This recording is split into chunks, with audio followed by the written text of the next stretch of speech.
YouTube channel Khimji કાચરિયાના માધ્યમ દ્વારા સત્સંગ સાંભળનારા સર્વ ભાવિક ભક્તજનોના હૃદયમાં બિરાજમાન પરમાત્માને મારા પ્રણામ। આજે આપણે નારદ પુરાણ સાંભળીશું। નારદ પુરાણના અત્યાર સુધીમાં આપણે 76 ભાગ સાંભળ્યા।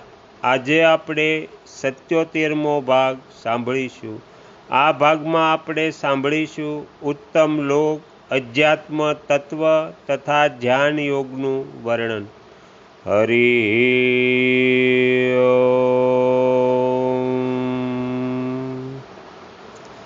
ભરદ્વાજજી કહે છે, હે મહર્ષિ, આ લોકથી ઉત્તમ એક લોક અર્થાત પ્રદેશ સાંભળવામાં આવે છે।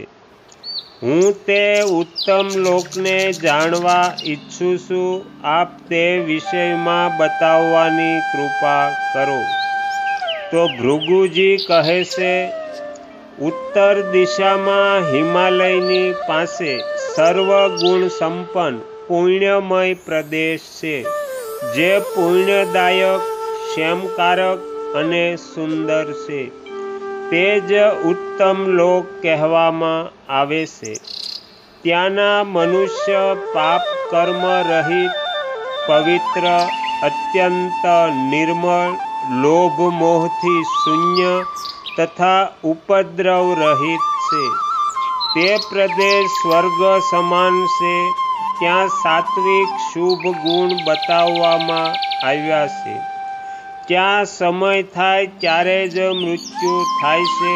અકાળ કોઈનું મૃત્યુ થતું નથી। રોગ ત્યાંના મનુષ્યનો સ્પર્શ કરતા નથી। ત્યાં કોઈના મનમાં પરાઈ સ્ત્રી માટે લોભ થતો નથી। બધા પુરુષો પોતાની પત્ની સાથે પ્રેમ કરનારા છે। તે દેશમાં ધન માટે બીજાઓનો વધ કરવામાં આવતો નથી। તે પ્રદેશમાં અધર્મને સારો માનવામાં આવતો નથી।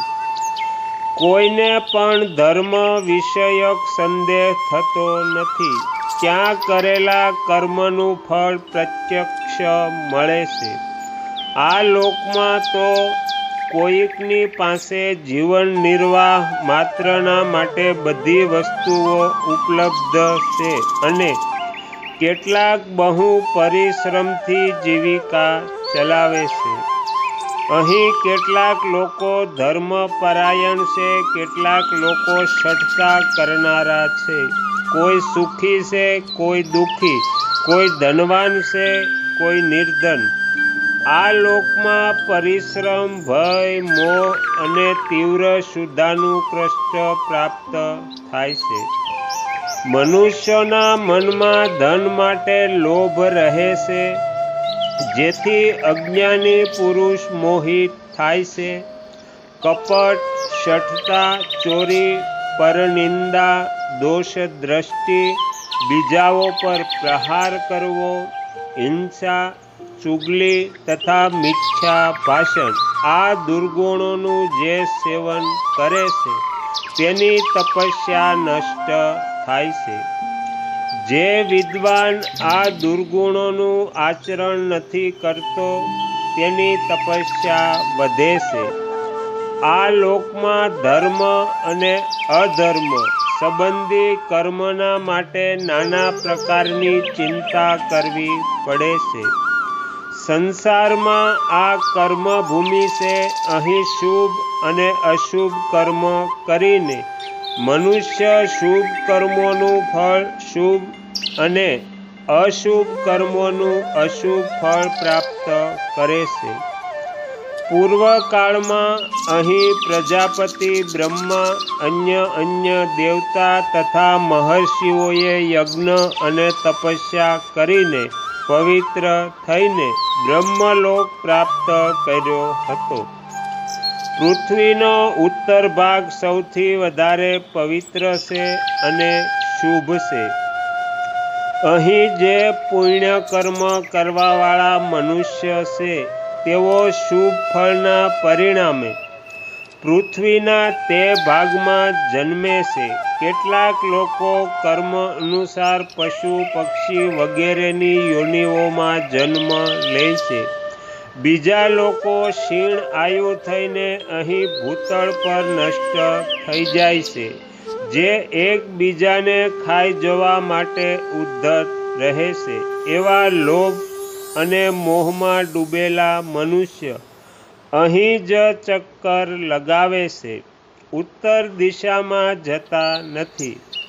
જે ગુરુજનોની સેવા કરે છે અને ઇન્દ્રિય સંયમપૂર્વક બ્રહ્મચર્યના પાલનમાં તત્પર હોય છે તે મનીષી લોકો બધા લોકોનો માર્ગ જાણે છે. આ પ્રમાણે મેં બ્રહ્માજીએ જણાવેલા ધર્મનું સંક્ષેપમાં વર્ણન કર્યું છે. જે જગતના ધર્મ અને અધર્મને જાણે છે તે જ બુદ્ધિમાન છે. ભરદ્વાજજી કહે, હે તપોધન, પુરુષના શરીરમાં અધ્યાત્મ નામથી જે વસ્તુનું ચિંતન કરવામાં આવે છે તે અધ્યાત્મ શું છે અને કેવું છે એ મને કહો. તો ભૃગુજી કહે છે, હે બ્રહ્મર્ષિ, જે અધ્યાત્મ વિશે પૂછી રહ્યા છો તેની વ્યાખ્યા કરું છું. હે તાત, તે અતિશય કલ્યાણકારી સુખ સ્વરૂપ છે. અધ્યાત્મ જ્ઞાનનું જે ફળ છે તે છે પ્રાણી માત્રનું હિત. પૃથ્વી, વાયુ, આકાશ, જળ અને પાંચમું તેજ, આ 5 મહાભૂત છે જે સર્વ પ્રાણીઓની ઉત્પત્તિ અને લયના સ્થાનમાં છે. જે ભૂત જેનાથી ઉત્પન્ન થાય છે તે ફરી તેમાં જ લીન થઈ જાય છે.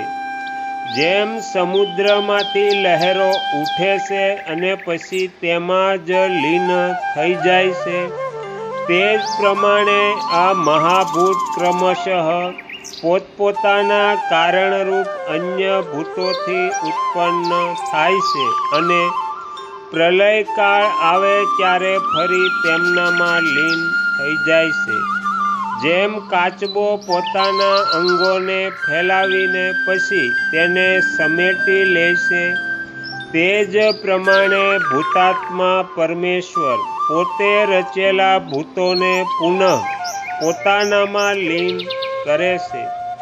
મહાભૂત 5 જ છે. સંપૂર્ણ પ્રાણીઓની ઉત્પત્તિ કરવાવાળા પરમાત્માએ સમસ્ત પ્રાણીઓમાં તે જ 5 ભૂતોને સારી રીતે નિયુક્ત કર્યા છે. પરંતુ જીવ તે પરમાત્માને જોઈ શકતો નથી. શબ્દ, કાન અને શરીરના છિદ્ર, આ 3 આકાશથી પ્રગટ થયા છે. સ્પર્શ, ચેષ્ટા અને ત્વચા, આ 3 વાયુના કાર્ય છે. રૂપ, નેત્ર અને પાક, આ 3 રૂપોમાં તેજની ઉપલબ્ધિ કહેવાય છે. રસ, ભીનાશ અને જીભ, આ 3 જળના ગુણ બતાવવામાં આવ્યા છે. ગંધ, નાસિકા અને શરીર, આ 3 ભૂમિના કાર્ય છે. ઇન્દ્રિયો રૂપે 5 જ મહાભૂત છે અને 6થું મન છે. તો અહીંયા નારદ પુરાણનો 77મો ભાગ સમાપ્ત થાય છે. હવે પછીના વિડીયોમાં આપણે 78મો ભાગ સાંભળીશું. તમે તમારો કિંમતી સમય આપી એકાગ્ર ચિત્તે પ્રસન્નતાપૂર્વક આ નારદ પુરાણ સાંભળ્યું એ બદલ હું આપ સૌનો ખૂબ ખૂબ આભાર વ્યક્ત કરું છું અને આશા પણ રાખું છું કે તમને સાંભળવું ગમ્યું હશે. જો ગમ્યું હોય તો બીજા 5 લોકોને પણ સંભળાવજો. શ્રી સદગુરુ દેવની જય. આગળના વિડીયો જોવા માટે આ ચેનલને સબસ્ક્રાઈબ કરો અને જો આ વિડીયો પસંદ આવ્યો હોય તો લાઈક કરો.